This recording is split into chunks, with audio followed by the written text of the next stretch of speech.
стечајниот управник, постапувајќи по одлука на одборот на доверители, на 3 јануари 2018 година објавил оглас за склучување на договор за преработка на никелова руда и тој оглас е објавен во Нова Македонија и во Financial Times. На прв поглед тука нема ништо спорно. Меѓутоа, ако го читаме законот за стечај и начинот на кој што е објавен овој оглас, ќе видиме дека тој не се совпаѓа во ниту еден дел со законот за тоа како треба да се води стечајот и кој треба да ги носи одлуките и дали треба да се води постапка за реорганизација или постапка за впаричување.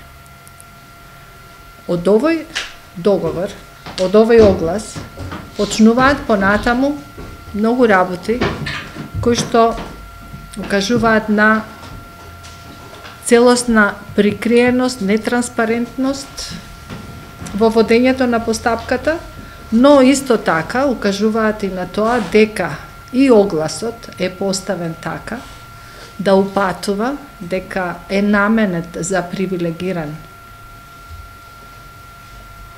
понудувач и исто така тој однапред предодреден привилегиран понудувач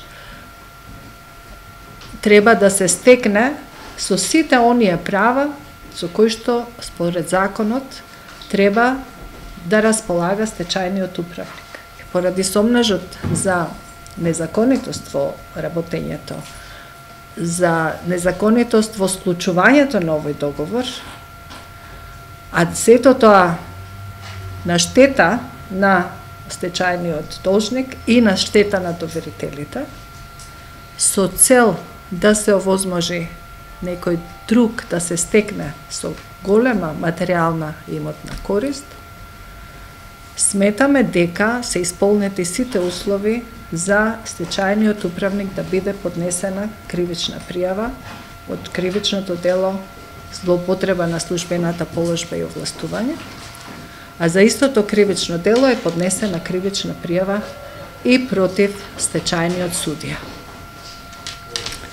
Во овој договор за кој што зборуваме, втората договорна страна дури не е соодветно идентификувана. Ние не знаеме со кого е склучен овој договор.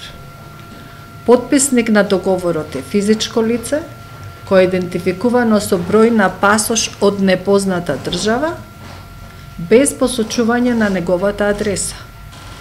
За да потпише договор, лицето добило одлука од одбор на директори, ама не знаеме од кое правно лице е тој одбор на директори.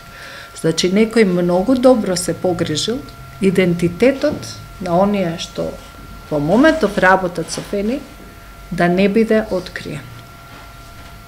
Затоа бараме овој договор, кој настанал како резултат на опишани инкриминирани действија, да биде прогласен за ништовен. Покрај барањето за разрешување на стечајниот управник, поднесовме и представка за работењето на стечајниот судија, затоа што тој по службена должност е должен да има увид во работењето на стечајниот управник и од негова страна да бара да ја исполнува неговата законска обврска за доставување извештај за неговото работење и за преземање на сите правни действија во врска со спроведувањето на оваа стечајна постапка. Стечајниот судија и покрај се не презема ништо во врска со склучениот договор, а исто така не преземал и многу други действија кои како стечајен судија морал да ги преземе. Затоа бараме Судскиот совет на Република Македонија да го земе на увид ова досие и да расправа за нестручноста и несовесноста на работењето на овој судија. Во однос на транспарентноста, сите ние слушнавме многу пати досега дека станува збор за постапка во која што некој вложува, тој некој не ни е познат се уште, вложува пари и ги откупува побарувањата на најголемите доверители, односно на банките, и дека ќе го преземе Фени кој што ќе се обезбеди работењето на Фени. Кој е тој некој, се уште не знаеме. Во официјалните писма кои што се доставени до некои од учесниците, стои дека на 23 март се откупени побарувањата од банките.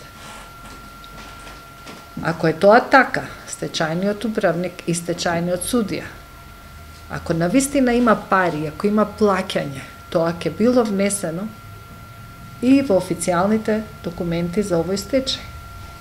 Состојбата со членови на одбор на доверители денеска, како што е објавена на веб страната на Централен регистар, не се разликува од онаа пред еден месец.